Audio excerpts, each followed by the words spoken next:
and live. Good morning. All of you are out there with us and the people that are here. We are now on the 20th October of 2022 for an MES board meeting, and we have an agenda, and we have now seen that we do have a quorum and can proceed by law. So the first thing that we have is the Inspire Awards, and Managing Director, Ms. Delano. Ms. Delano? Yes, there you are. Oh. Thank you. Thank you. I'm excited to announce that Laura Baker, Mary Trella, Matthias Rego, Alana Kellner, and Emily Sperling are receiving an Inspire Award today for their work on the development of the Environmental Education E3 Learning Portal, also called the E3. Katrina Jones, the MPA Program Manager for Education and Stakeholder Engagement, asked the team to submit this E3 portal for an American Association of Port Authorities Communication Award under the website category. And the E3 portal wound up winning the overall highest communications award, which is very exciting. Sorry.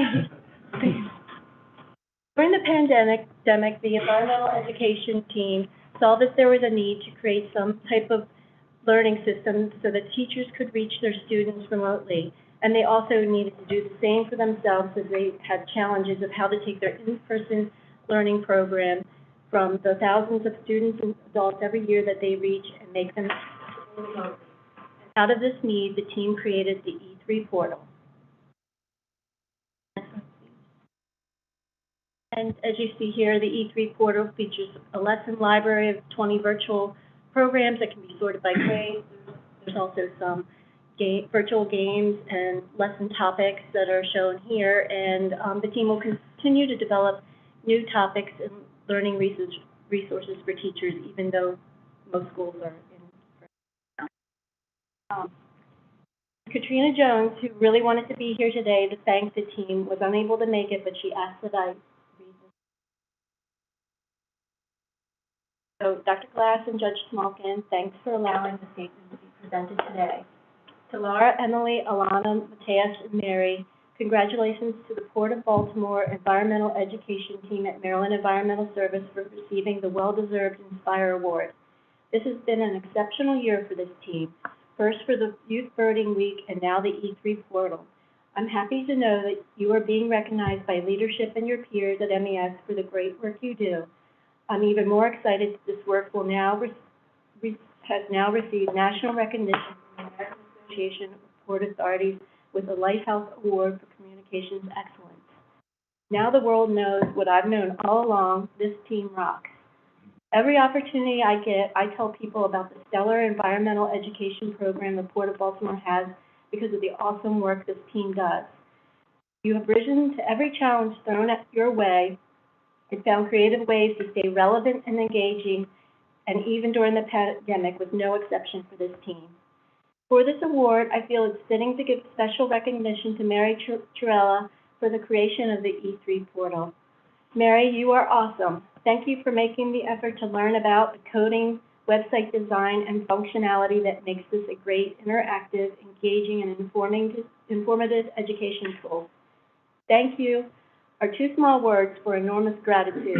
I know that while I'm proud of your career growth, I still miss you from this team. I also must give special thanks to Laura Baker 199. Or just 19, I don't know.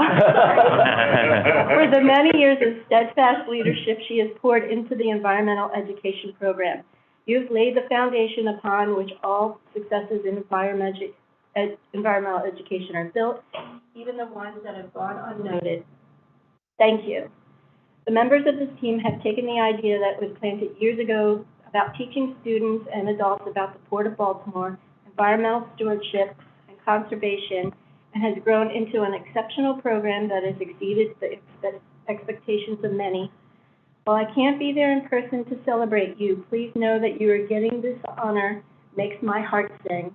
And everyone that knows Katrina knows she's a really good singer. Congratulations again, team. Stay inspired. Sincerely, Katrina Jones.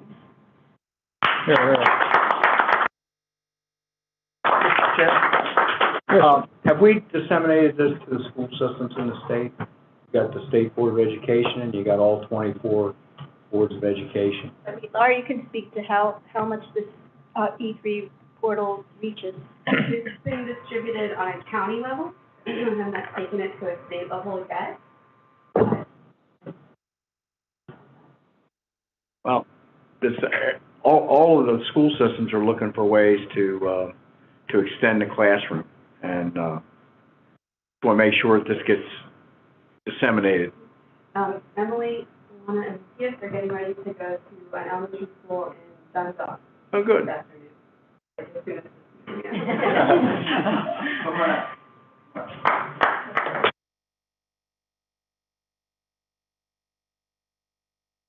Thank you, Dr. Glenn. Congratulations. Thank you. Thank you. That was great. Thank you, Martin. You guys got your readers. No, thank you, Emily. Which one? Thank you, Laura. Thank you. So how do you frame it? Oh, I can get on the Can't spread out too far. You gotta tighten up. Here we go. Come in some. Come in on me. Oh, back up, yeah, came back up. Unfold. Yeah. Got it. This will be on social media. Come in just a little bit more. Sorry. There we go. Here's in the way. Hold on, sorry. Drop the don't let that check. Don't lose that.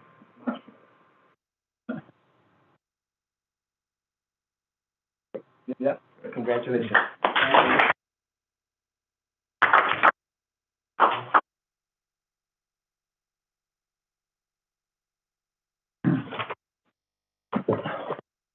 Thanks a lot. Thank you, everyone. Thank you. Fun and done up. Congratulations to all. Thank you.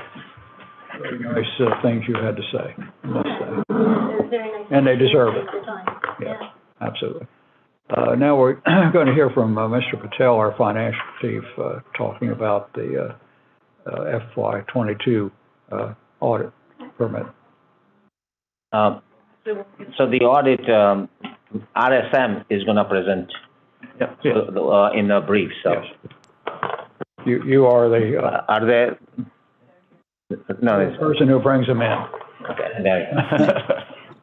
Perfect. Good morning, everyone, and thank you again for allowing us to connect with you this morning. We had an opportunity to present our full presentation to the audit committee about an hour ago. So at this moment, we just want to kind of kick off with some highlights and some overview as it relates to the status of the fiscal year 2022 audit. So we are in the process of completing the audit of the service's fiscal year 22 financial statements. After completing our remaining procedures, we do expect to issue what is titled an unmodified opinion, or also known as a clean opinion.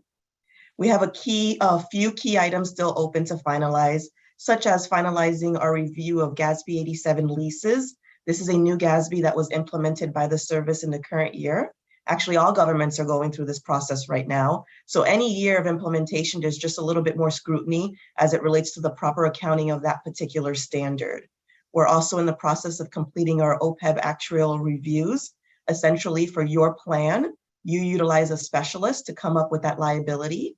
We in turn utilize our own internal specialists, since actuaries can talk that same talk, to ensure that the assumptions and what was put into this particular report is accurate. And lastly, we're in the process of completing the external engagement quality reviewer. Essentially, we always have a second partner that comes in with a fresh set of eyes that has nothing to do with the day-to-day of the engagement, that reviews to ensure that proper auditing standards was applied and so forth. So we are in the process of finalizing that particular review as well. We do want to kind of communicate that the last time we were here with you was back in May, and we presented what our plan audit strategy would be. And if there were any sort of deviations that transpired as it relates to that particular plan strategy, we'd be required to communicate that with you today. And we're just happy to indicate that whatever we indicated back in May is still in play, and that is what we went with. Lastly, we did have the adoption of the new accounting policy, again, the GASB 87. And currently, since we're in the process of our final reviews, we don't have any sort of uncorrected audit adjustments or anything of that nature to communicate with you at the moment. Should any do arise at the final stage, we'd be sure to communicate back to both the audit committee and the board at large.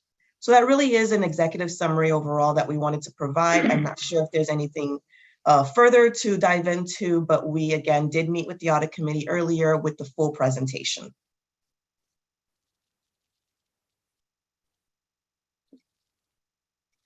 A few other matters just to kind of go through. As it relates to if there were any sort of significant accounting policies, again, it's GASB 87, the big one this year. If there were any sort of significant unusual transactions, would be required to communicate that, and that didn't transpire. And again, if there was any changes to that plan scope. So that's really what is being outlined in this slide. And then we're going to jump to our last slide, which is on the 15th, just to kind of go further to indicate we did not have any disagreements with management. We did not have any sort of difficulties in performing the audit. And we were not made aware of any sort of consultations management had with other accountants as it relates to a conclusion of an accounting treatment or anything of that nature. Had there been any, we'd be required to let you know. So again, we just wanted to kind of give you some key highlights. We did spend some time with the audit committee and they have the full presentations as well. Anything else with regard to this matter? Mr. Patel, do you have something to say? Yes. For the last 2 months, we are working with Valerie Colimon, Philip King, and Rochelle for this audit. They are the RSM employees, partners. They are working directly with us. However, they have another team of experts, so whatever involves the significant estimates, changes, their review team will look at it thoroughly also. Just want to point it out that it is pleasure working with them, and we have presented whatever was required on a timely basis. As you hear, there was it will be issued unmodified opinion, which is what we presented to them from our financial systems and by the finance department. There will be no material changes to that. So whatever our accounting systems are working good, we have presented them in the manner required, and they are accurate. So just want to let you know that, I want to thank working with the RSM team, and looks like our financial statements will have unmodified opinion, no corrections, no uncorrected misstatements. Thank you. All right. Any questions then? Hearing none, we'll proceed. Thank you very much. Thank you.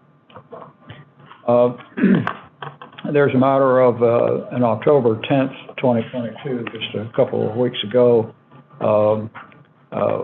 where there was a board member, and those have been given to the board members to look at.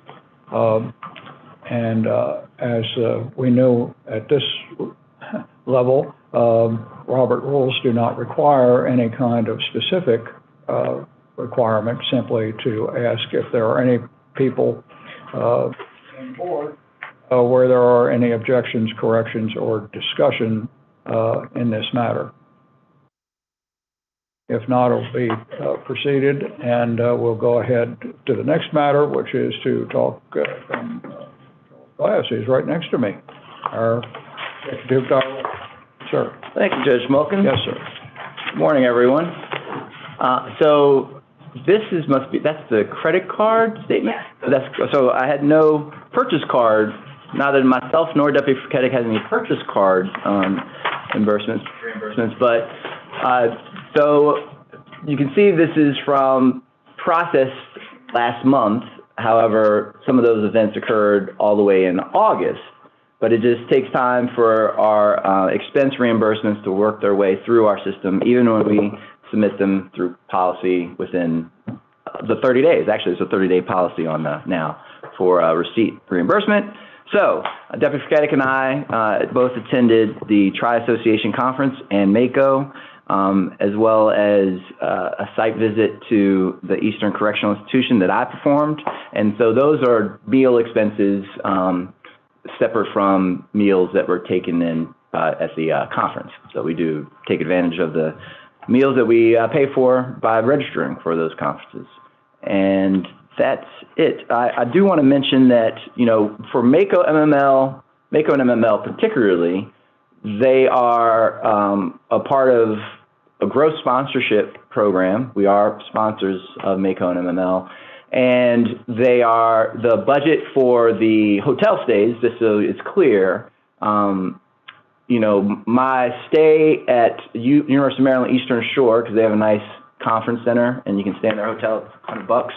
So when I visit ECI, I stay there. That's also not shown on the report yet, but that's me paying for a hotel stay. For MACO and MML, that the budget is processed through communications, and communications with support from government affairs, books the rooms, we get the whole rate for 10, 20 people going, and so that's why those stays don't appear on the report, just to be clear, so you guys don't think there's some hidden hotel stays, but they're in the communications department budget. Next slide. A short 3 weeks, fewer visits. Government entities, I just want to stress, so, you know, I'm always in contact with some of our major clients on a weekly basis. So MDOT Secretary's Office, the Port of Baltimore, the Maryland Port Administration, State Highway. I'm not always, and we have some work with the Maryland Transportation Authority, but we had a special meeting with Executive Director Pines and his chief engineer and his chief of operations, probably about 2.5 weeks ago. Ms. Rysett and Managing Director Slatnick and I went over and we gave them the 101, and we talked about some challenges they're facing in the environmental space, and we look to expand that relationship in time. They have some unfunded mandates they consider, and for those that don't know, the Maryland Transportation Authority has separate funding. It's its own pot that is from toll revenues, and they do their best to manage investments while managing revenue for both a capital and an operations program. We help them already with their stormwater program, and we look to expand and help them with engagement with the Maryland Energy Administration as they prepare to meet the greenhouse gas, the new greenhouse gas law. So we had a very nice discussion. I also want to highlight, although I didn't highlight it later, and I don't mean to steal Ms. Slatnick's thunder, but we have an emergency response for septic tanks. I don't know, that's not in your report, right? Is that in your report? Good. So we are engaged with the Maryland Department of Environment on a special effort to inspect septic tanks, primarily right now in Cecil County and Wycomico County, and that scope is being processed. It is below the threshold that it'll be on your report, but it's not over 200 grand. It's a smaller engagement, but it's a critical engagement for those counties as they have a lack of inspections to the Department of Health, Secretary Neal, and we're looking forward to helping the state address those issues with failing septic tanks and proper inspections and proper construction. And so there are 2 staff members that will be working on that project right now, but it should grow as it's an issue on most of the shore counties and the western shore counties. Another one just to highlight that is also in Ms. Slatnick's group, I was contacted by a colleague in Stormwater that runs the Low Impact Development Center and asked if MES could help the town of Eagle Harbor in Prince George's County with some water sampling, some drinking water sampling, and questions they have as fly ash has been buried near their residence from a power plant that's nearby. This also stimulated thoughts on environmental justice, and there had already been contact through the tour at Prince George's County Organics Facility with the Deputy Director of the Department of Environment in Prince George's County, Ms. Michelle Russell, and opportunities that MES can help with both our environmental education and our environmental justice efforts. So there's a lot going on in the environmental justice space. I'm hoping to simulate the career of one of our key staff members as she can expand some of the work she already does in Baltimore City and in Baltimore County with environmental justice opportunities in Montgomery and Prince George's County, two major clients. And finally, the infrastructure sub-cabinet did meet, and at that infrastructure sub-cabinet, there was an announcement of a new Department of Labor effort that's using American Rescue Plan Act funds.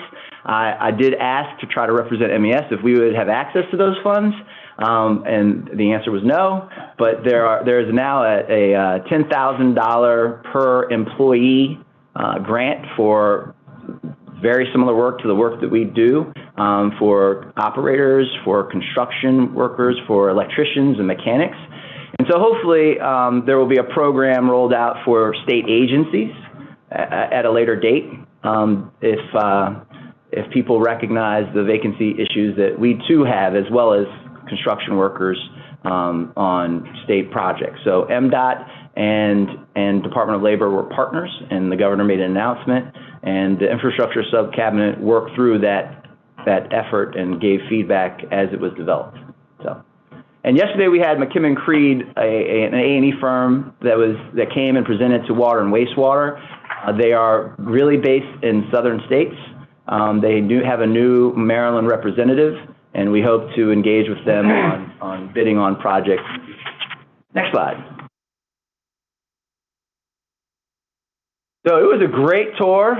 Shout outs to the entire team under Mr. Tim Ford, Managing Director Tim Ford. We had a great tour. The EPA Region 3 representative, what's his title? Probably Director? Administrator, thank you. Mr. Adam Ortiz, a colleague and that I've interacted with down in the two counties around the Beltway in DC for many years. He toured it with many representatives from EPA Region 3 and US EPA headquarters and advocates for the expansion of food waste composting. And the entire team did an incredible job, as they always do, with many tours. How many tours do they do a year, Mr. Ford? A lot, lots of tours. Obviously, and the Department of Environment Director for Prince George's County was there as well as her deputy, and it was a great tour and great response. So there is an effort at US EPA headquarters to grow this technology and the capacity management and operation and maintenance of facilities like this. And it's a gem and a shining star for the state and obviously for the county, and a great project that continues to thrive under our environmental operations group. Next slide. And we need to get you all down for a tour if you haven't seen it already. We need to be more focused on scheduling tours for some of our great major facilities. Oh, sorry. I apologize for stealing thunder. It was, I was there. So this is an image of the Critical Area Commission touring the Paul S. Poplar Island, and it was a great trip. That's me sitting next to Charlie Deegan, the chair of the Critical Area Commission. And they were thankful, obviously, the Port of Baltimore and the staff set up the meeting. We're riding on the boat that MES operates, and it was a great tour on a beautiful sunny day. So, next slide. This has been, as I mentioned, this was a very short time between board meetings, but we also got a lot done, especially in the area of class and compensation.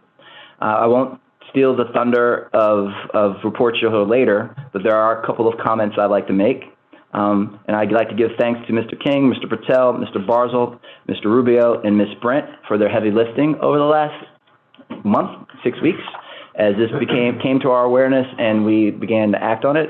I also like to note that none of this, as we've discussed this over the last month, has anything to do with the staff members that received excess compensation or with the staff that pushed the button. They were not There were internal controls that were lacking, as we've discussed in both the HR and the audit committee, and there were actions that should be taken on a regular basis that were missed by management, as far as the salary card and other efforts that should have taken place over the last 5 years that would have mitigated a lot of this.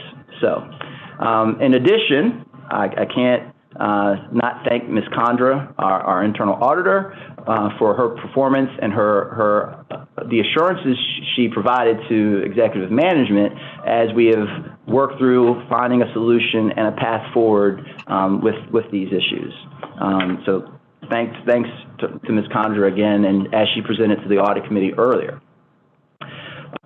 So we have the class and compensation study from MGT that has been fully implemented at this point in time. There are some issues still addressed, some errors, some feedback I received from the managing directors over the last 2 days, and we are meeting the project improvement team, those people that I thanked earlier. That will continue to live on for the time being, both to ensure as we make changes and get audit assurance that those changes are accurate, and as we continue to focus on how to optimize our human resources, which along with our financial management and our procurement management are probably the 3 areas, and obviously our legal defense, but are the 3 areas in the back office, for lack of a better term, that are critical to us meeting our mission and staying within policies.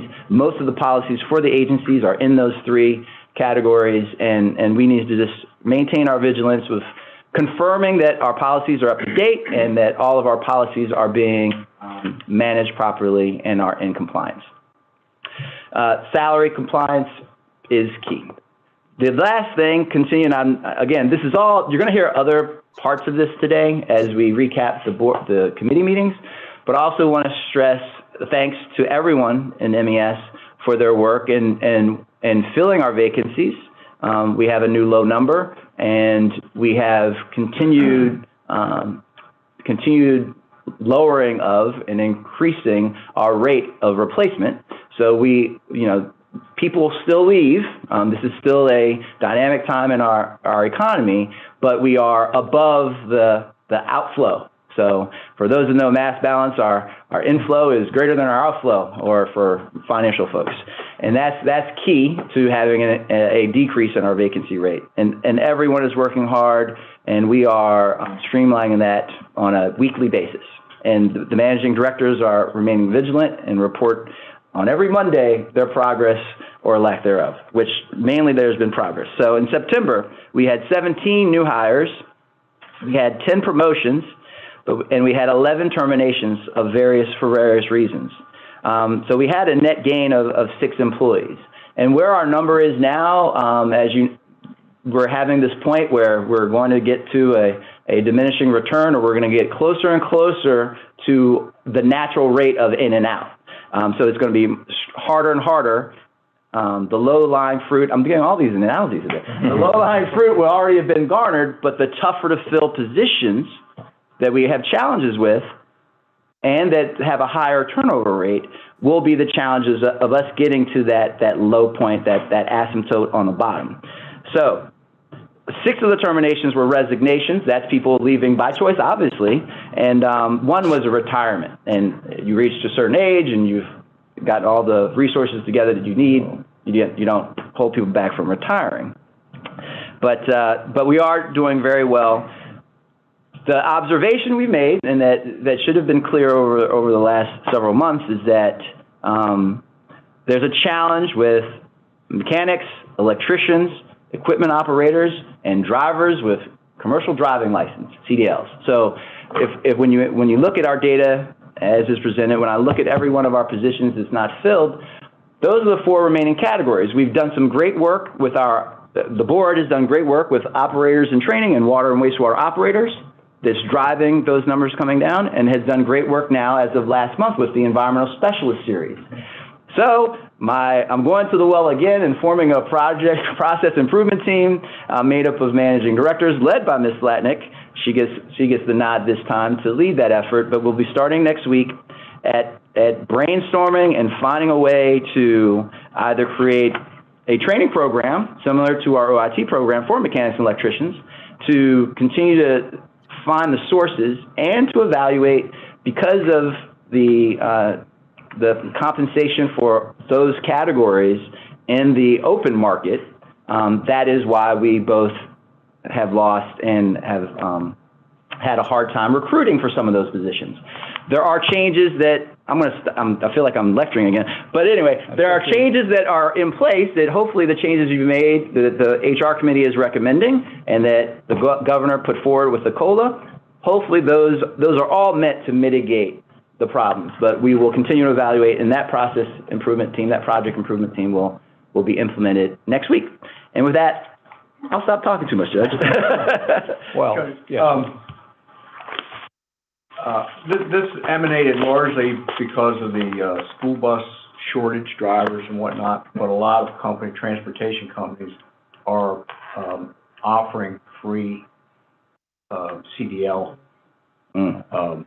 as an incentive, and then they've actually gone with sign-on bonuses of 3 to 5,000.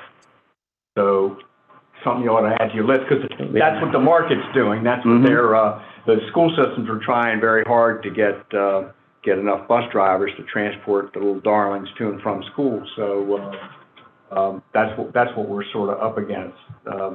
The mechanics issue. I don't know whether there's some free training or some the qualifications give people a career ladder. I'll allow the operators and everything else, but we're going to try to grow our own a little bit, because it's a big wide world out there, and we're going to have to find a way to keep our workforce stable. Do just that. Yes. Thank you, and thank you, Dr. Glass. A very broad section of what's going on is being said here, and thank you for doing that. The other thing I'd say is that 5 or 6 net new positions, if we look back a year from now, that's substantial progress.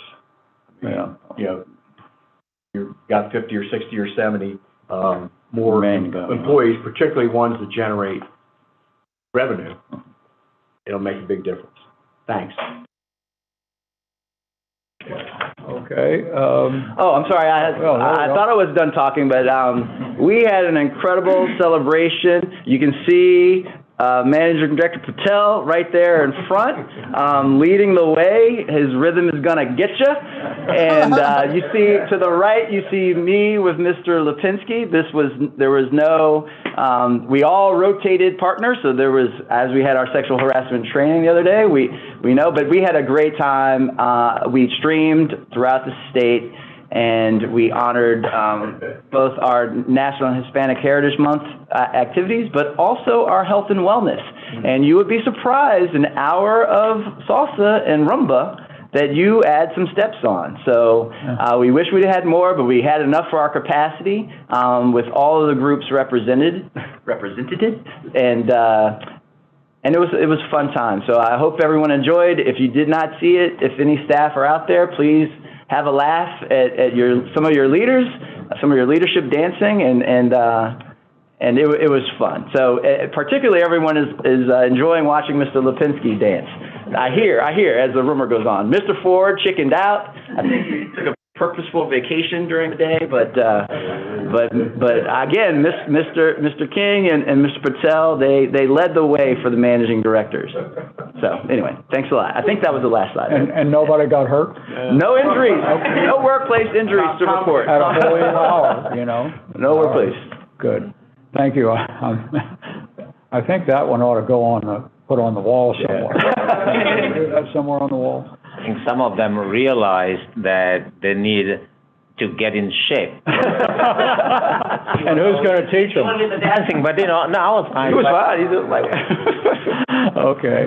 Well, thank you very much. And I think now, looking at the agency activity report, matters that are proposals That was accepted since we had our last meeting. It's just to take a look at.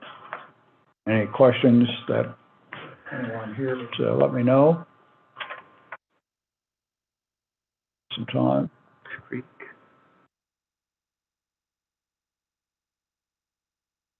Members of the board, do you have any questions or other matters on this matter? All right. So then we'll move on. And now we have, I don't know exactly what to call you after I saw all that. The chief of everything. Yes, that's it.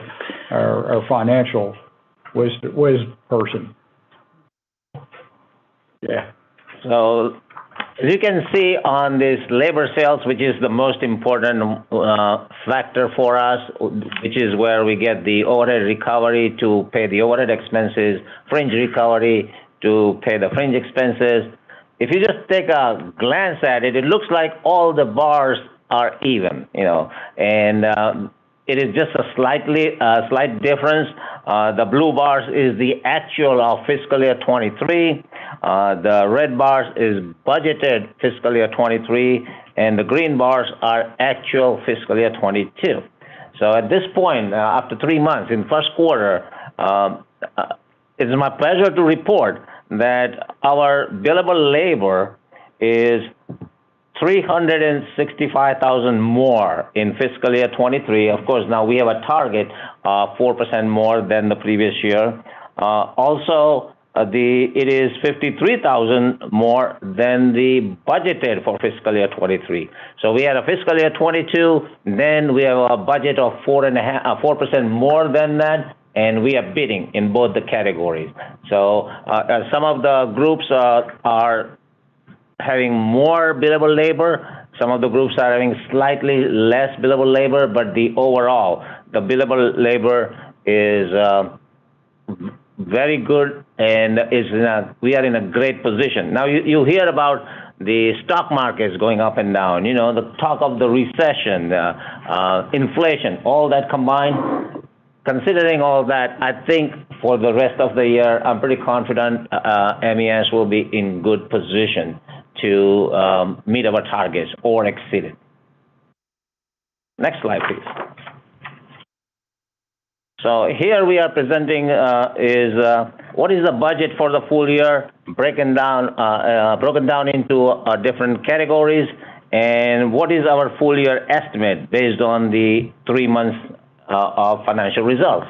So the first column is the budget for the full year, and the second column is the actual for September. So based on the September results, up to September, quarterly results, our full year estimate for labor sales will be better than the budget for the full year. We expect that we'll be doing $230,000 more in labor sales than what we have budgeted for the full year. The overhead recovery is basically based on the billable labor based on a fixed overhead rate. These overhead rates are determined, 2 years in advance, audited by the RSM, and we are trying to keep the overhead consistent. Okay, we cannot for year before last we reduced it, but now I think we have reached to the point we cannot reduce the overhead, but we are trying to be consistent, and it is calculated based on the board resolution, and it is verified by RSM. So we cannot just go ahead and change the overhead rates, because this particular year is not producing the results we desire. So our overhead recovery for the budget is $17 million. Full year estimate is $16 million. Our major customers get a little step down rate after they reach the threshold labor, and for first 3 months, some of those clients who gets the step down lower overhead rate has a higher billable labor, but eventually we're gonna get caught up. But as of now, our estimate is less than what the budgeted full year. Our overhead expenses based on our financial reserves for 3 months is going to be more than our budget, mainly because we have higher expenses for workday because it's a straight line projection, and we sometimes we pay the subscription ahead of time.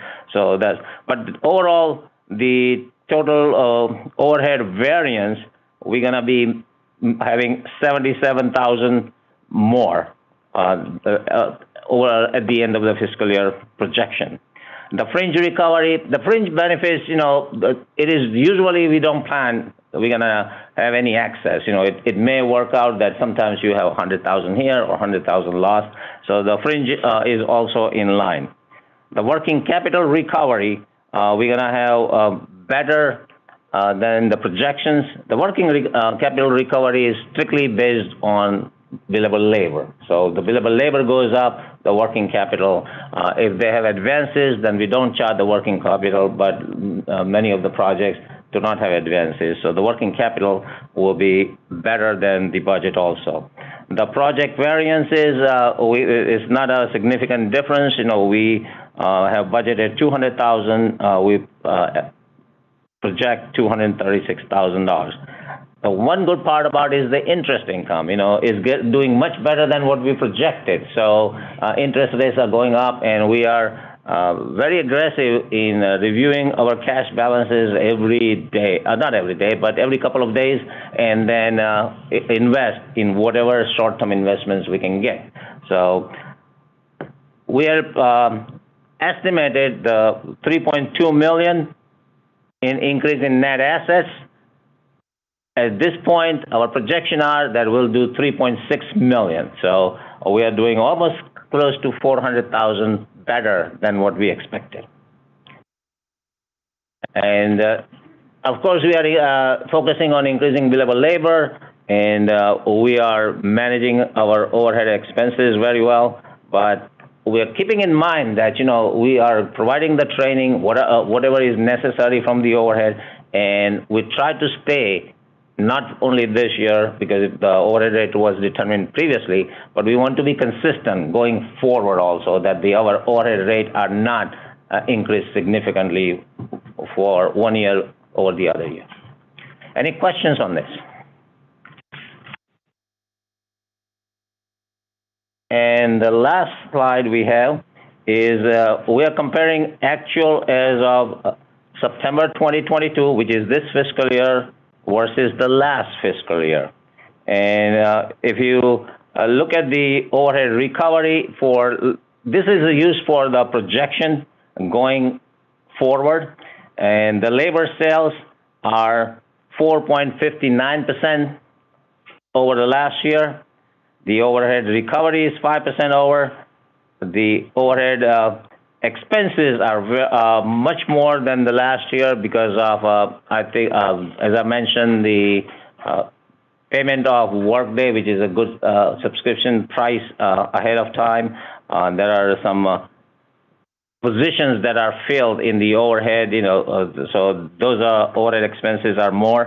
So overhead, fringe overhead expenses are 17% more, and the overhead variance is going to be less than the last year.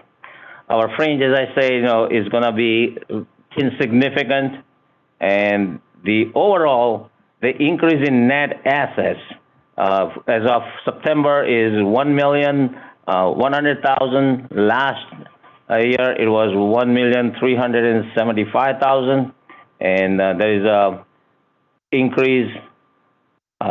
The decrease of $272,000 as compared to last year. Now, if you recall, the last year we have one of the highest net assets, net earnings, and we are projecting it may be a little less than the last year. But other than that, as far as the financial position is concerned, we are on target. We are doing better than budget. Any questions so far?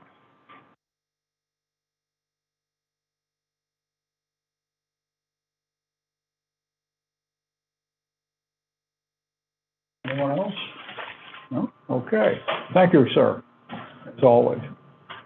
Now, Ms. Shelley Heller, who is our audit committee person in charge, has a few things to discuss with us. Ms. Heller? Thank you. Good morning, everyone. Good morning again, I should say.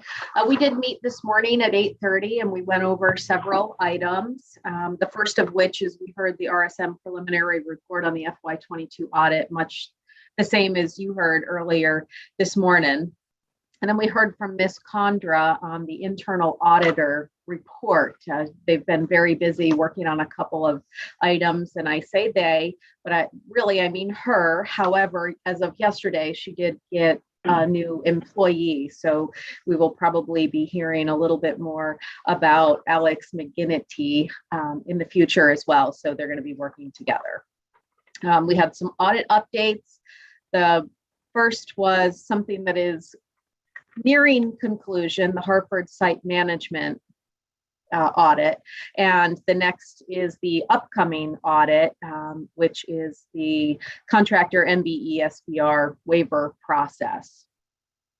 So we, again, will be hearing a little bit more about that. We did get 3 fraud hotline tips, complaints, 2 to OLA and 1 to STAR, and those have been investigated, and more or less there have been no findings. It's a little bit longer of a story than that, but that is the general outcome. And then there was a special investigation result, which I believe the HR committee is going to touch a little bit more on this, but this is the review of the exceeded salary range that Dr. Glass mentioned a few minutes ago. And the HR committee has been looking at rather in depth. And that has to do with the basically the annual salary ranges. So unless anybody has any questions, that is the report of this morning's meeting. Thank you very much. Any questions to be made? All right, hearing none, we'll proceed to the next item. Thank you very much, Ms. Heller. Thank you. Good morning, everyone. Yes, sir. First, I'd like to piggyback on one of Dr. Glass's comments earlier. I'd like to acknowledge the outstanding efforts of my staff in updating all the job classifications per the Classicom study recommendations. They did an outstanding job in a very short time. So on the vacancy rates, we're on a very positive downward trend. From 10.6, we were 6.84%. 10.13, and last week we were 6.69. And as of about 9:15 this morning, we're projecting 6.44. So I like to use Hyman's terms to we're on target to achieve our goals by the end of the fiscal year. Calendar year. Calendar year. Not in the And thanks to all the managing directors. They've been terrific in partnering with HR to get these rates down. All right. Yeah. Yep. Anything else?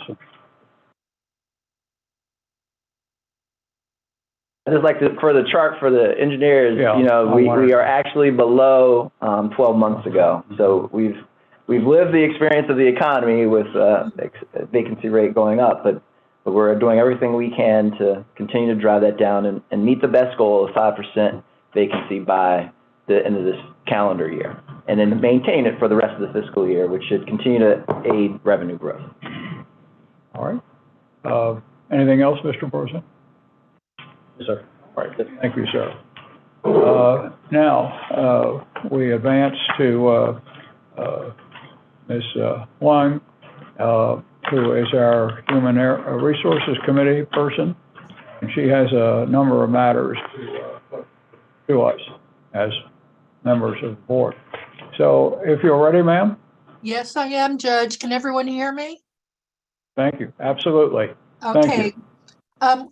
We have 4 items on the agenda this morning, the first of which is the sexual harassment policy update. And if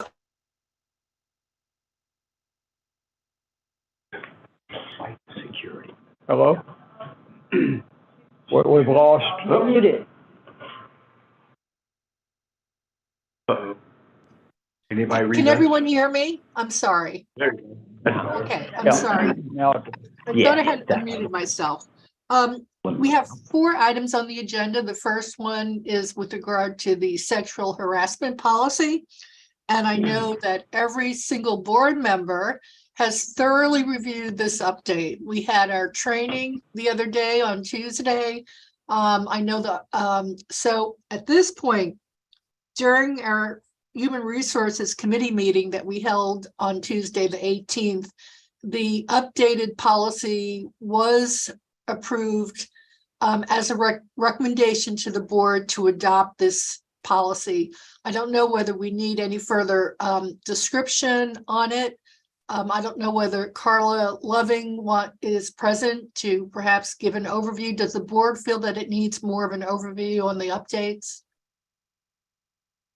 do any members of the board have any more questions on these? All right. Because we did review them. So if there are no further questions on this,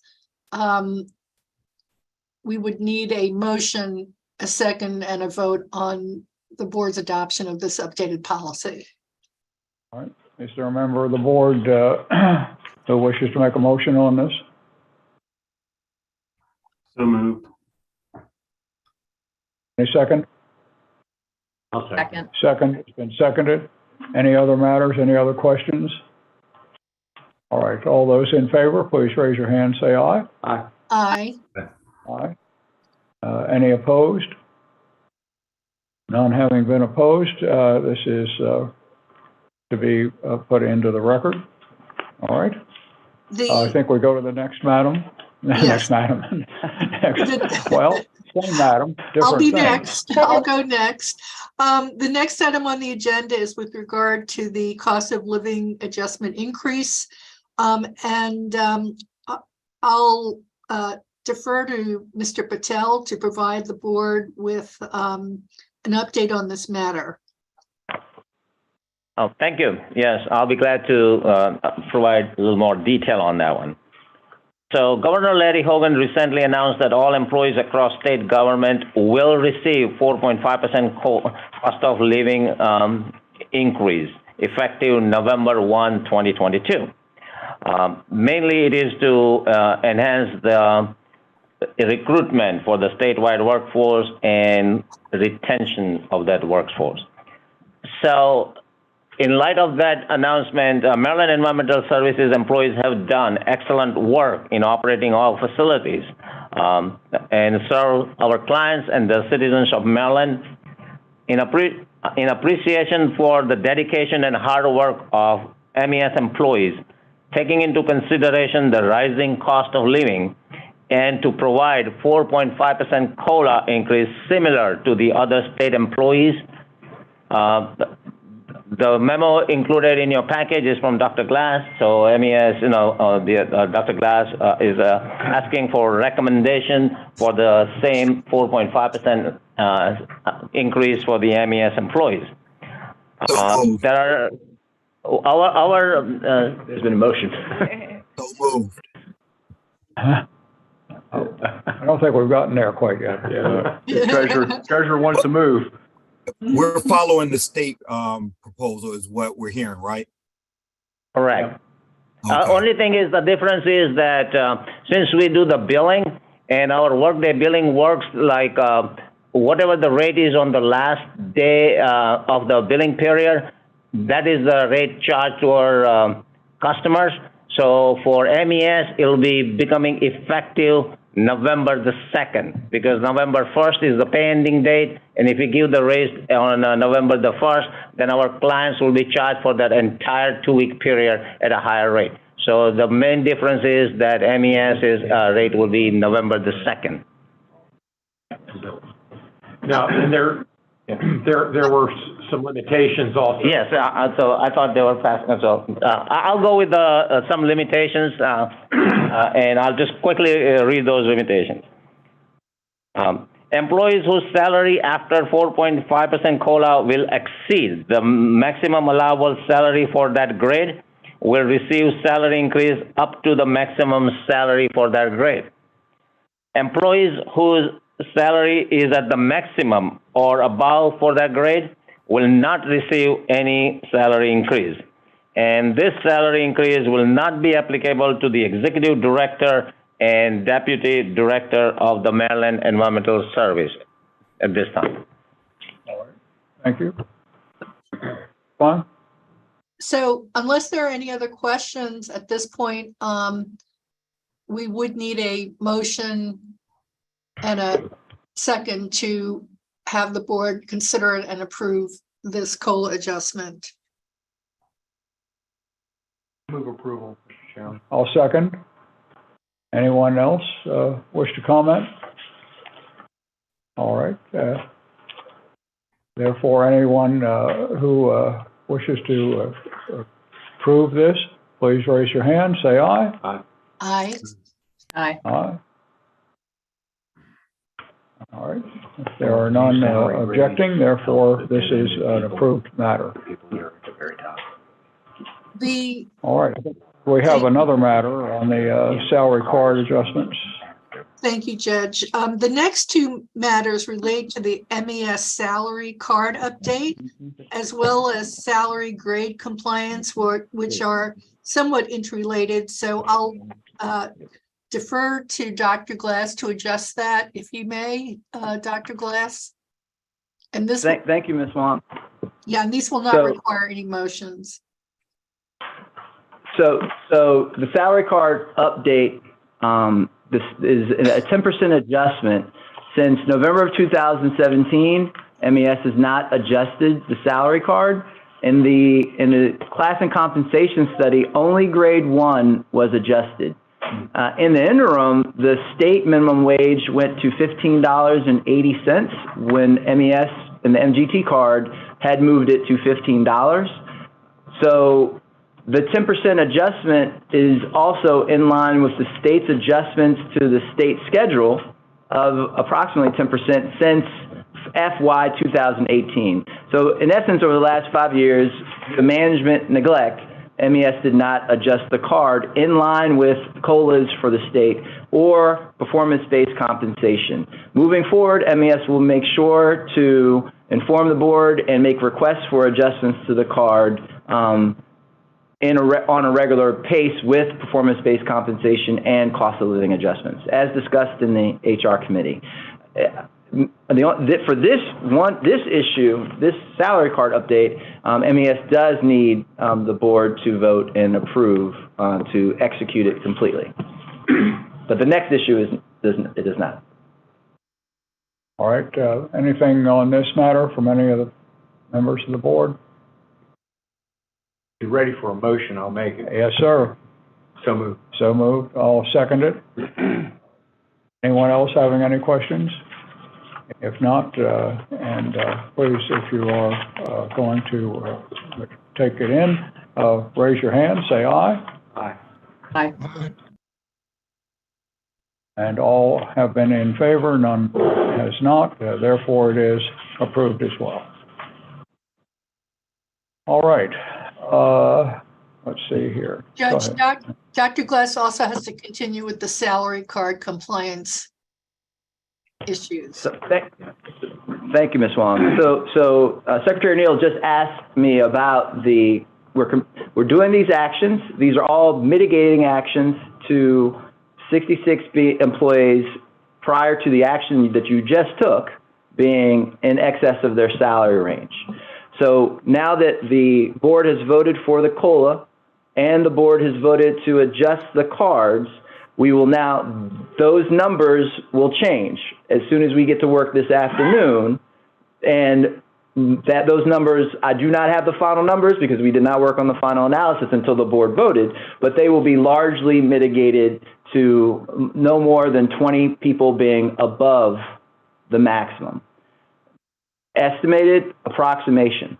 There are a certain number of employees that will be below the minimum, and those employees will be adjusted to the minimum wage inside of MES, and that will hopefully assist with our recruitment and retention of laborers and some of our lower compensated employees. So we've taken these steps. They have been done in coordination with internal audits, and we are going to continue to improve them. By the time of the next board meeting, barring other interference in my professional schedule that are beyond my control and those of staff, we intend to be able to confirm the final number and the fact that anyone that is remaining above their maximum, they are a highly valued employee at MES. They most likely were also a very long-serving employee at MES. They most likely, through analysis, have an opportunity to be reclassified for a supervisor or manager position because they are most likely, or for in light of one person that I have information on, they are a mentor and a leader in their classification. So for those folks, there is information out there for retention bonuses, for adjustments to their position description so that it is in line with their contributions to the agency. But let me read the bullets just so we're clear. So HR will implement a salary change process to ensure that these are in line with Ms. Condra's recommendations. So Ms. Condra has made these recommendations. Management accepts these recommendations, and we will work now that we have these approvals to implement these recommendations and respond back to you at the next board meeting. HR and IT will develop segregation of duties within Workday. Workday's functions, software functions will be live, and the chief of HR, should any deviations ever occur, Mr. Barzil or whoever has his title at the time, the chief of HR will notify the executive director of any salary structure matters that deviate from policy, and the managing directors, the deputy director Furketic and I, whoever has these titles when they're here, we will address those and take the proper management action for either a conversation that expresses that someone has met their maximum and they are therefore frozen, or the conversation of the conversation, should that employee desire, these are the steps you need to take. This is the training and education or experience that you need to take in order to reach the next level. You need to participate in our supervisory and management training program, and that should make you available, that should make you presentable for the next job up. One last note, if you remember with the operator training and the operator series and the environmental specialist series, we now have, I'm putting my fingers up, we now have a block where there's a natural career progression. Even though we have that natural career progression, there is a point where it's only if there's a job available for that next level up. So that still exists. There is a point where there will not be a next position, and we just need to manage that as we move forward. If there are any questions, I'd be happy to answer them. I just have one. Once you complete your work, could we have a before and after picture? No names or anything like that, but just by classification, what happened to was it 66 people? Yes. Yeah. So it was an emergency investigation request from Ms. Condra. We will, especially now she has more staff, we will go back and similar to some actions that Ms. Heller and Judge Schmolken were aware of a year and a half ago, we will ask her to do a look back over a few years, and she'll come up with that data. She has done it to a lighter extent, but she hasn't had the time. Okay. So we will make that so, sir. That'd be great. All right, thank you. Now, I think there is, with Dr. Glass's discussion, does not require a motion at this time. Is that correct, Ms. That's correct. I think that's the matter. That's correct, yes. Do you have any other matters for the board? That should conclude the HR committee's report. Thank you, Judge. And thank you very much. I know you're working very, very hard on these things, and we are appreciative, all of us, I think. So thank you very much. Thank you. Yes, ma'am. All right, now we have some managing directors who will talk about their current activities, and who wishes to start first? Someone? Here they come. Back on your chair. Yeah. Thank you.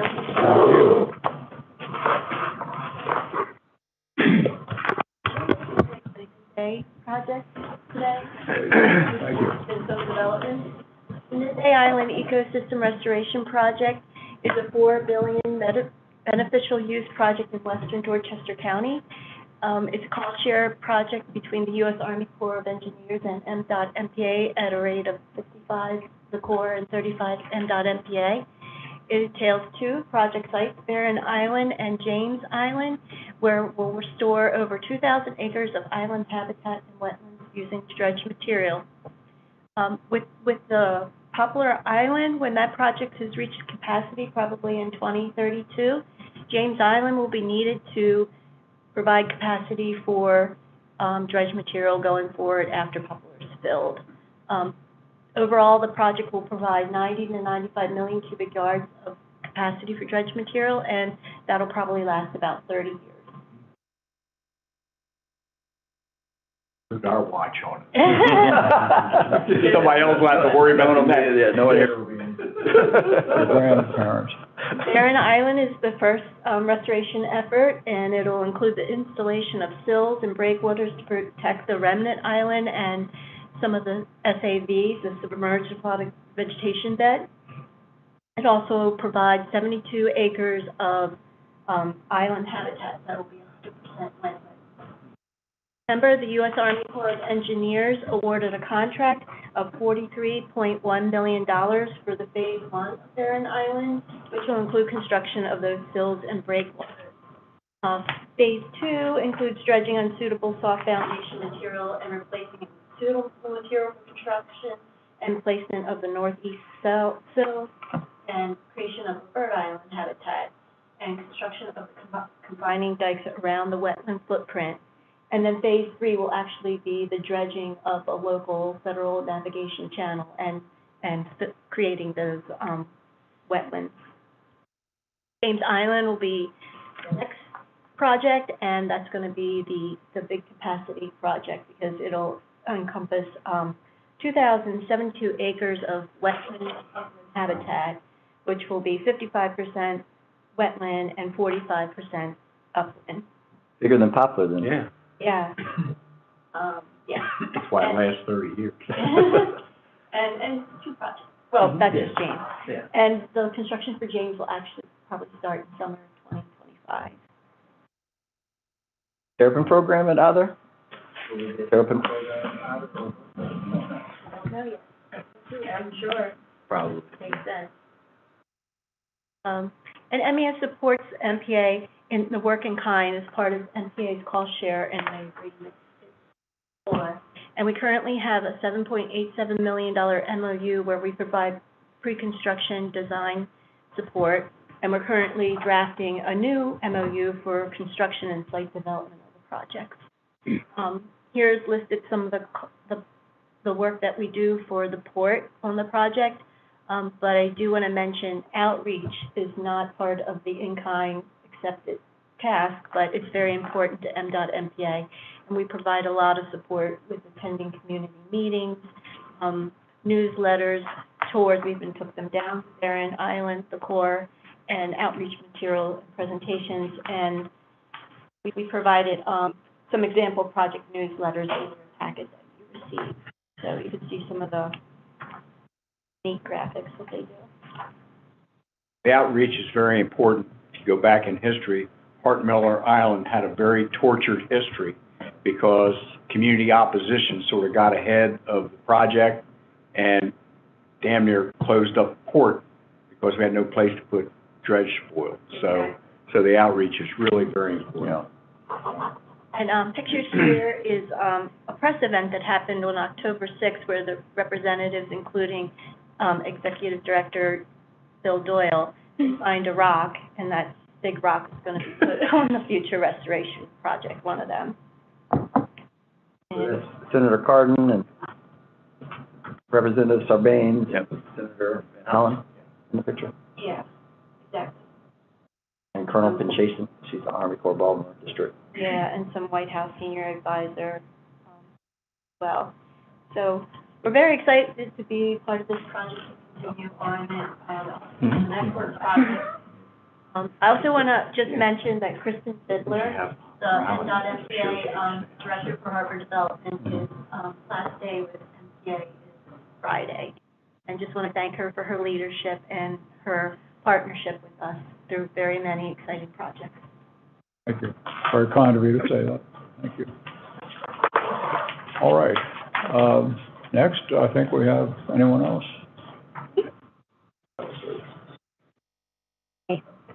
Good morning. Our project that we're going to highlight for the TES group today is the lead abatement at Seneca Creek State Park project. This project is at Seneca Creek State Park, which is in Montgomery County, the former location of a National Capital Skeet and Trap Club. Yeah, exactly.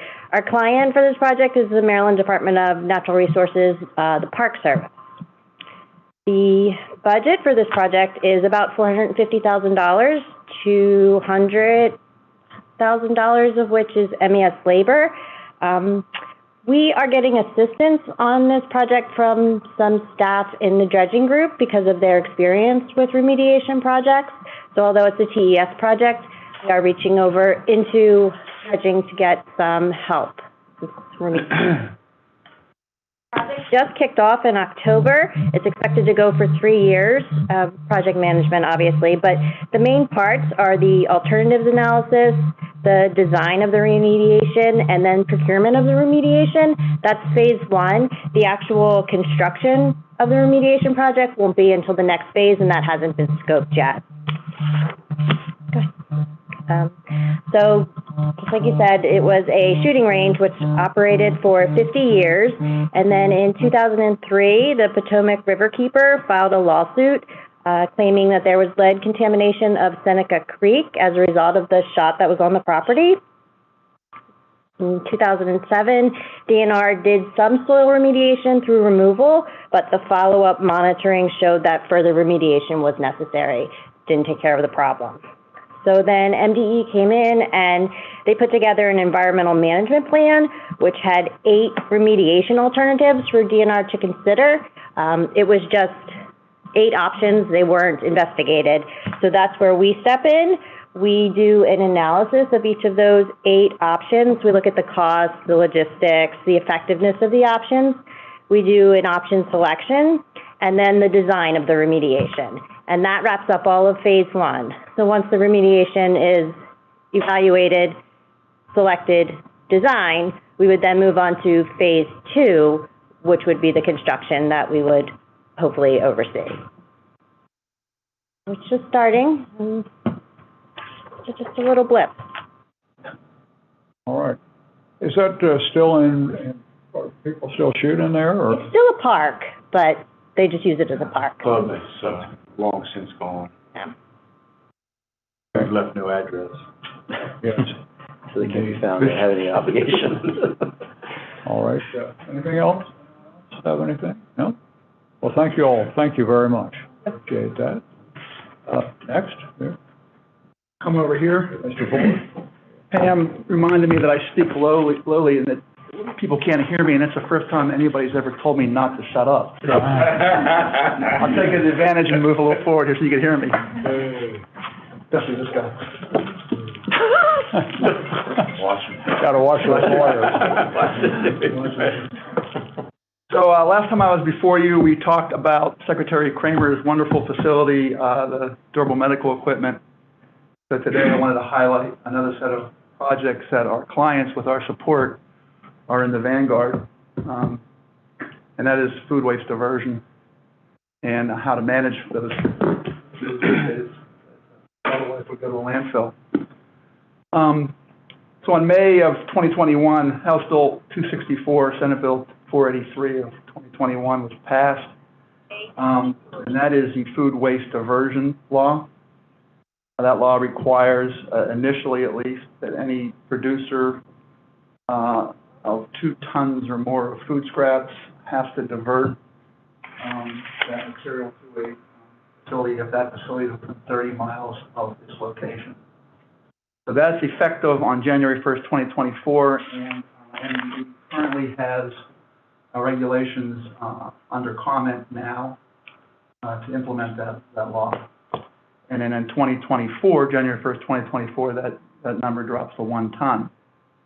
So I'm happy to report that, as I said, our clients in MES, with MES as a supporter in the vanguard of this law, the primary locations that are being supported by this law are food waste composting facilities and anaerobic digestion. And we have the largest food waste composting facility in the state, one of the largest in the country. So that's the first one I'm going to highlight, and that is the Prince George's County Organics Compost Collection Facility.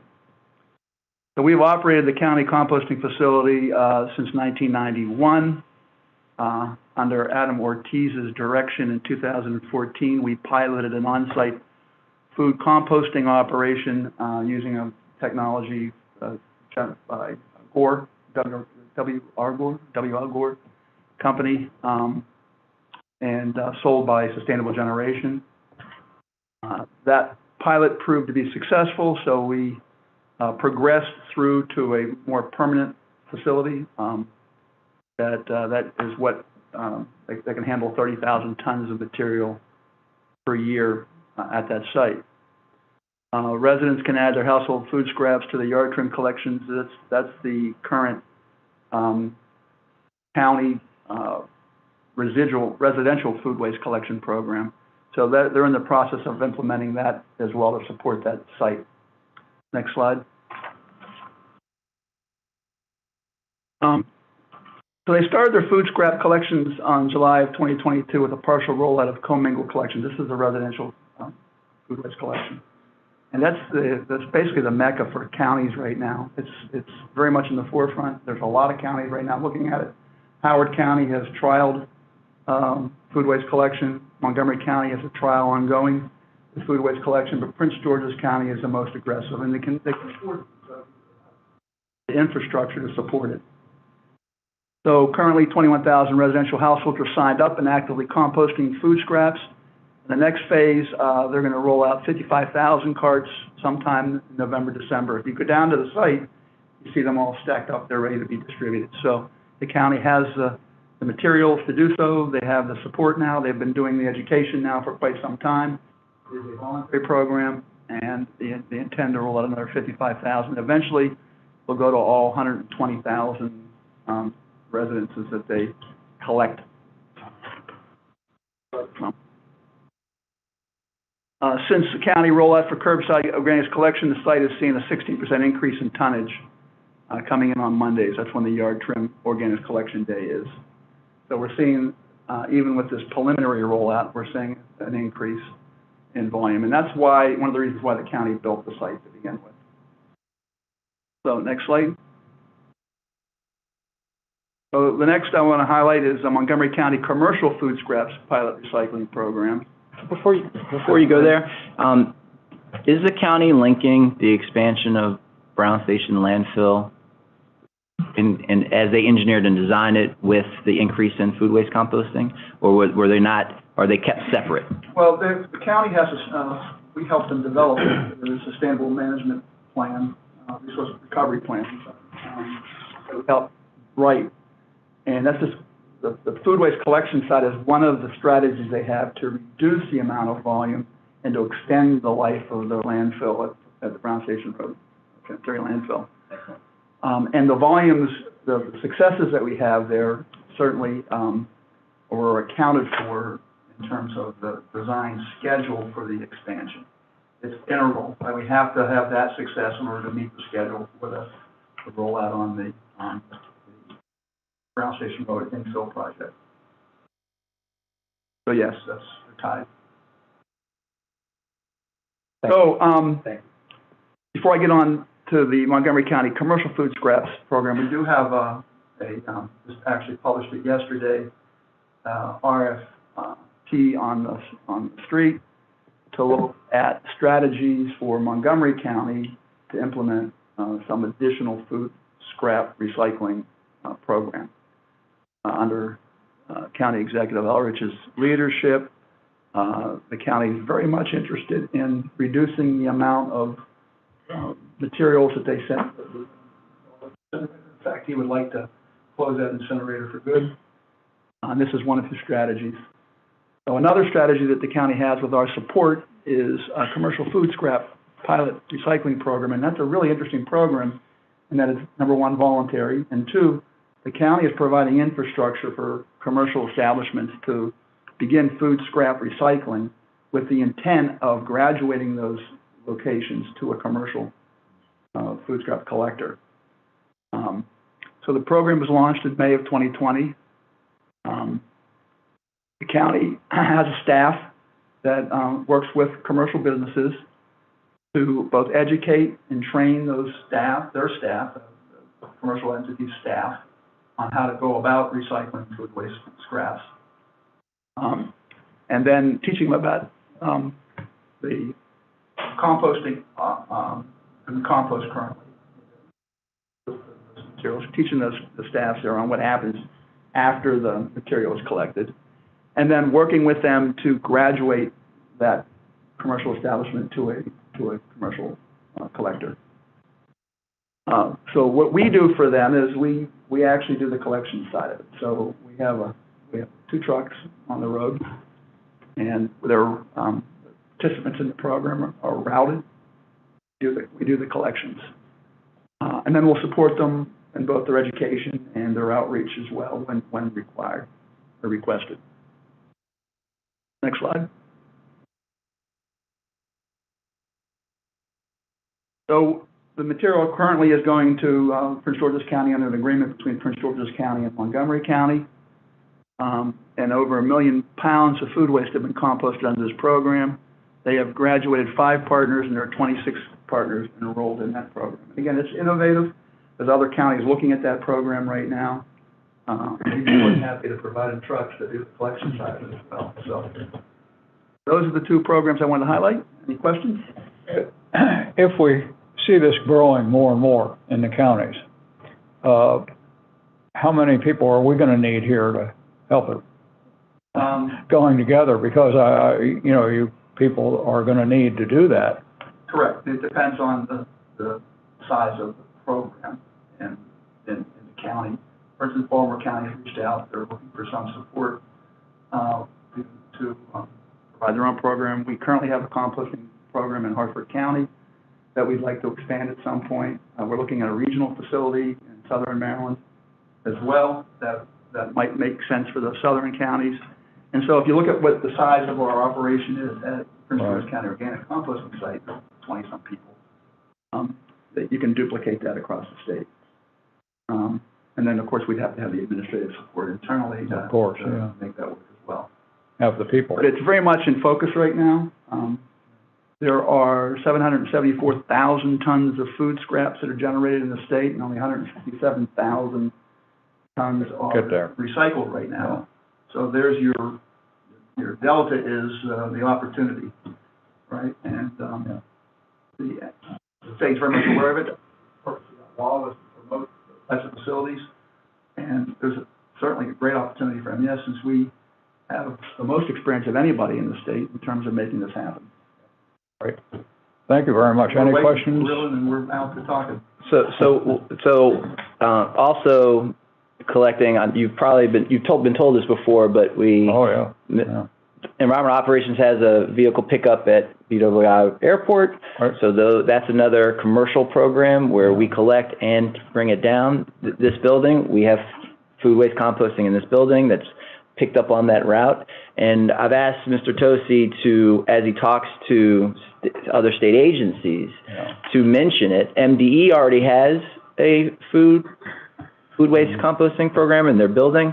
As more of the state agencies get back to work in the buildings, we hope to offer that to Department of General Services, anyone that has a cafeteria in a large building that's near the route, that it's not that big of a deal for us to pick up state clients that we help and then other commercial facilities. So it's a growing opportunity. Good. Yeah, I have the 2 county projects that we have, but yes, with the program at BWI is really, really interesting in that we do the environmental outreach and education and work directly with the vendors, similar to what we're doing at Montgomery, what Montgomery County is doing in Montgomery County. We get them enrolled in participating in that program, and then we do the collection piece, and that also goes to Prince George County composting site. Actually, in the urban areas, the pickup charge should be fairly reasonable because you're along the route. Yeah, concentrate. Yeah. The density is key. Yeah. Wouldn't work so well in Kent County, Shelley. They've got their own composting in their backyard. That's right. Any other questions? Anything else? Well, thank you. Appreciate that, and everyone else who's spoken today on these. And we have one more person. All right, sir. Wait. I think you do this in alphabetical order, and that's why I'm always glad. We'll flip it. Just wanted to spend a few minutes just talking about one of our construction projects. We have several construction projects going on across the state, and just wanted to share some thoughts with you regarding the Victor Cullen Center. It's a juvenile facility. It's run by the Maryland Department of Juvenile Services. The facility will actually accommodate up to 48 occupants, all male. The building itself actually dates back to 1907. I don't know if we were around. We weren't around providing service in 1907, but we are responsible now for providing wastewater treatment services to the building. The project that I want to talk about that we're finishing up now is our wastewater treatment plant upgrade with the enhanced nutrient removal. You may be familiar that we've been working many years to reduce the nutrients to the bay. This is a part of that program. And just a couple facts about the facility. We started construction in August 2021. It has a capacity of 50,000 gallons per day. It actually discharges to a trout stream. So you can imagine we really want to have the best quality water that we can. The engineering costs roughly $275,000.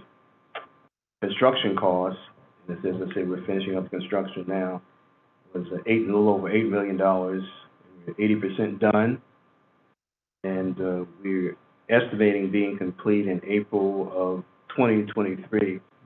That's a little bit of a delay because we've had to go back and work with a local power company as far as getting the main feeder to the facility, but we are working on that. Picture is just to kind of see this thing growing out of the ground. We actually built this on the site of an old trickling filter plant that we had many, many years ago. And the first slide you see is the clearing and grubbing of that site. And you also see at the bottom there the equalization tanks or the foundations for the equalization tanks as well as the sludge tanks. And then on the next slide,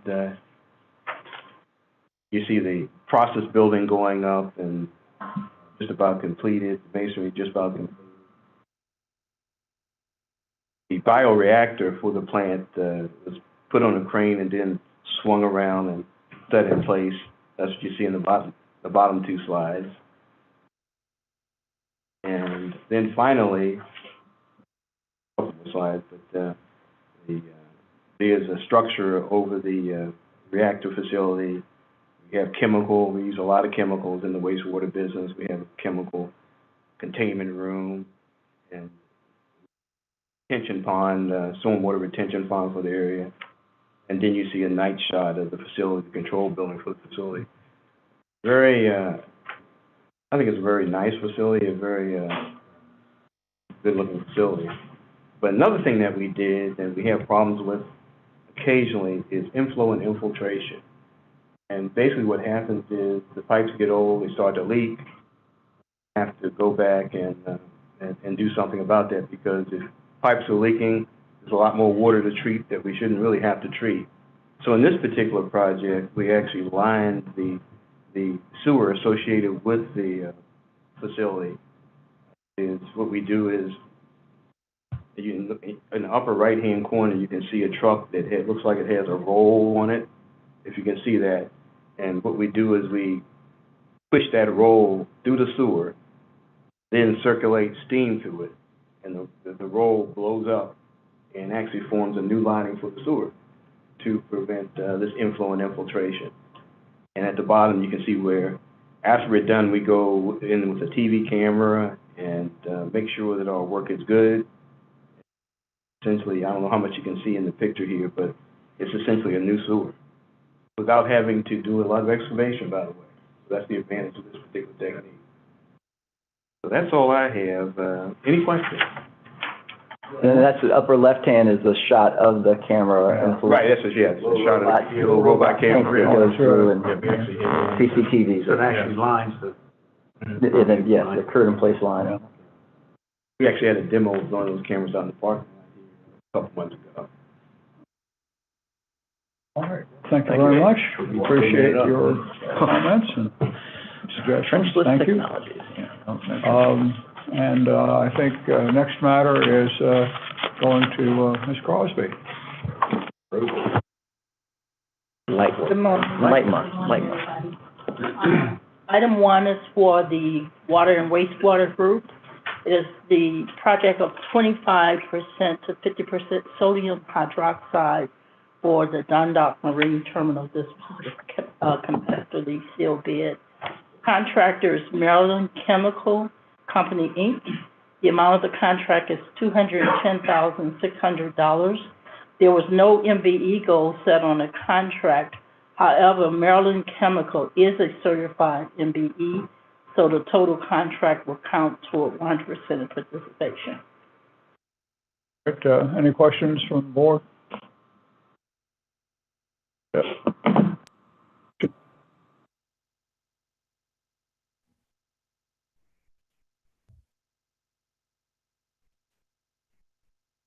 I'll second it. Second? Seems like the remote team is. Anyone else? Anything you wish to ask? If not, all those in favor, please raise your hand, say aye. Aye. None is opposed, therefore it is taken care of. Going ahead. All right, let's go to the next one, number 2. Item 2 is for the Mid-Shore Regional Solid Waste Facility, the Latchy Hauling Services. The awarded contract was Murphy Transport, Lecce. Okay, original contract was 3 years. This is a change order to that contract, change order number 4 in the amount of $120,000. The total contract amount now is $311,387. Any questions on this one? No question, but I am going to recuse myself from this vote. We'll make sure of that. Anything else? Any motions? So moved. And we have a second. Anyone else? Any questions? If not, if you're in favor, please raise your hand, say aye. Aye. Aye. None is opposed, and one is left without, and that's fine. We still have enough. And so therefore, we'll go to the next matter. Okay. Item 3 is for the environmental dredging. This will be a request for engineering service support for MDOT MPA, and in the form of a request for proposal. The advertising dates are intended for either November or December. This is a 4-year term for each contract and shall have a limit up to $6 million. The MBE goal on the contract will be 29% overall. Any members of the board have any questions as to this matter? No, hearing none. Is it? I'm sorry? No questions. All right, then. Is there a motion? I'll move to approve. Second. And a second. Anyone else have any questions? If not, if that's the case, please raise your hand to say aye. Aye. Aye. And there is no opposal. All right. Next, ma'am. Item 4 is for the Technical Environmental Service Group. This is the DWI fire pit. to increase funds for hauling and disposal. This is a competitively sealed bid. The awarded contractor is Kayani Environmental Solutions, Inc. The original contract was $850,000. The amount of this change order to the contract is $1,800,000. The total contract is $2,300,000 with an MBE goal of 6.5%. Any questions on that? That is not an airplane that blew up. I can assure you that. Purposeful training, purposeful. Yes, it is a training. All right. I got a question. Yes, sir. The MBE goal, it's 6.5%. Why so low?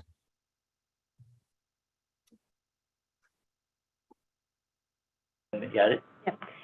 I think that the only way that they could get MBE for this maybe was from their fuel, because this is mostly a hauling contract and then a disposal contract, and there's no MBE firms that could do this type of hazardous hauling or this type of disposal. So they were taking it to Pennsylvania. I think there's very limited opportunities for MBE in this particular project. Mr. Davis, thank you. Sure. Sure. Anyone else have any questions? I just have a comment, just so everyone's aware. So PFAS, there was legislation this year, and there is no disposal of PFAS in the state of Maryland. And if you read in the description, the prior acceptance of this was in Pennsylvania. Pennsylvania is not accepting it. This is why it's now going to Ohio. This is going to be an ongoing problem that MDE has to address and that we've been asked to comment on. There will be more opportunities for trying to get this material out of the state, but PFAS is a major issue in multiple groups multiple of our business lines. And right now there is talk of a U.S. EPA rule that is below the detection limit.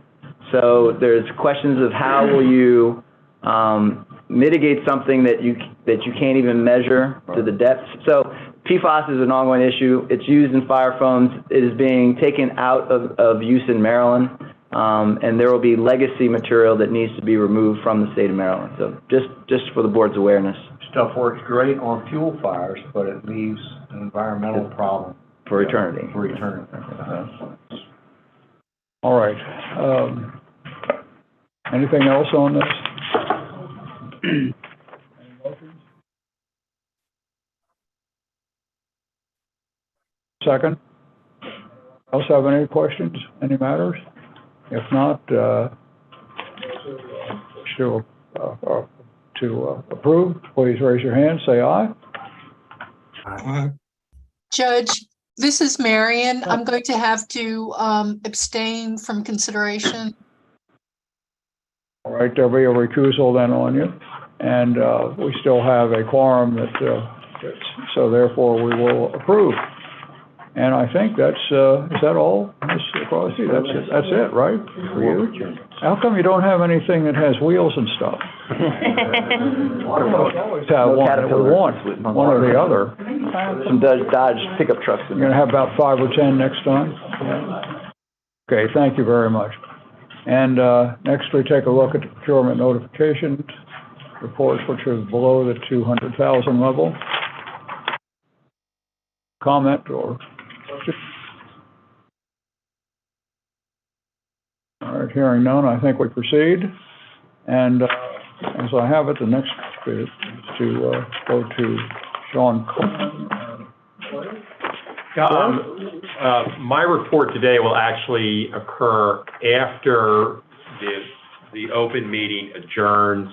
The board is required by statute to undergo training regarding the standard of care for board members. Since that is a statutory requirement, it's an administrative function of the board, and I'll be doing that training offline with the board. So stay on your, if you're connected remotely, you want to stay on, but we'll be doing that after the meeting, the full meeting adjourns.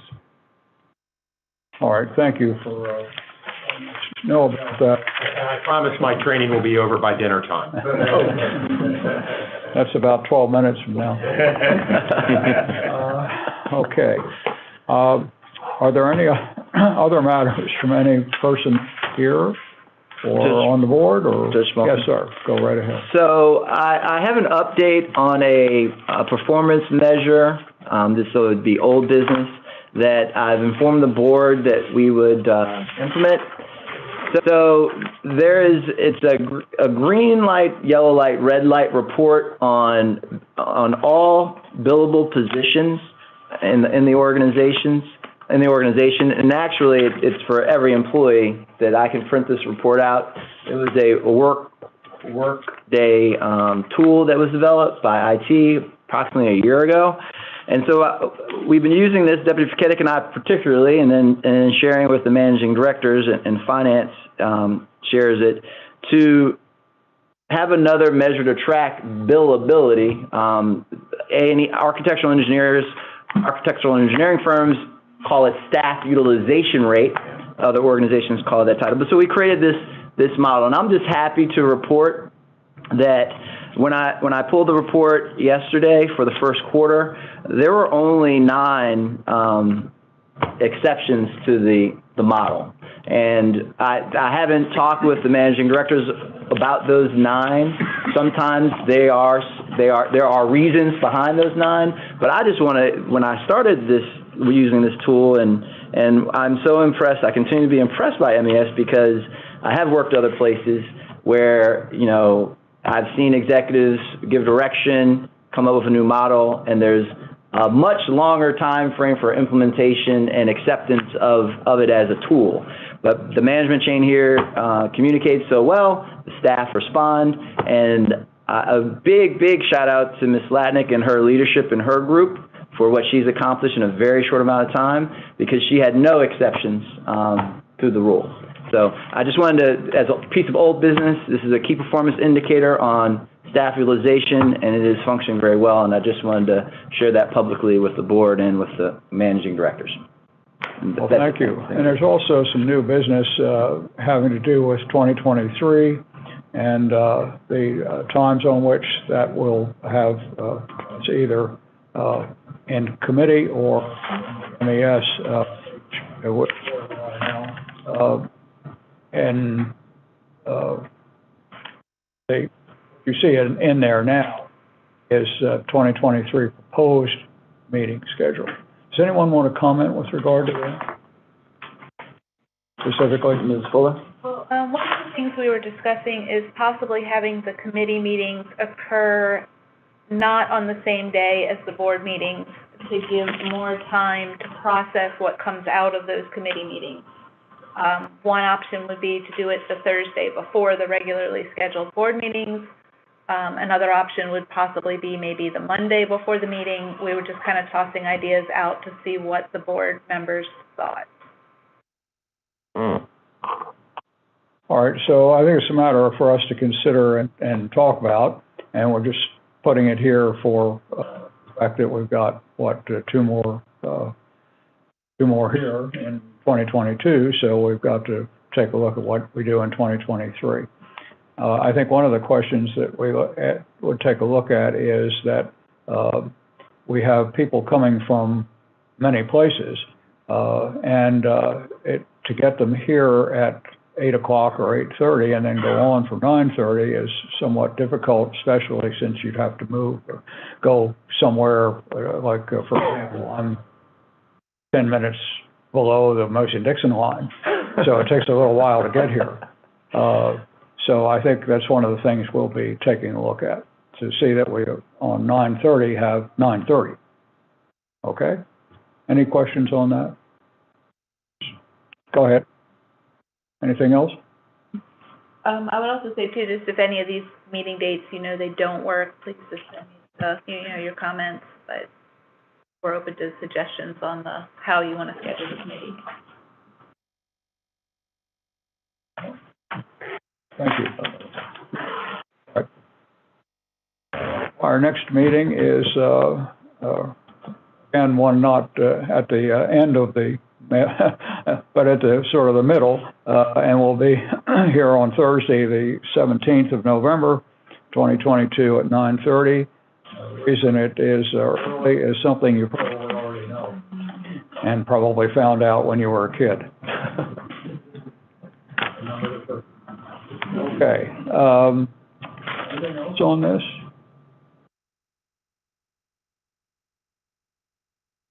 A motion to. A motion to close. Motion is closed. And the meeting. It is done. Yeah. So therefore, I thought maybe you'd like to make another one. No. Point. Okay. So thank you very much, and we are now closing. The board members can just stay on the line.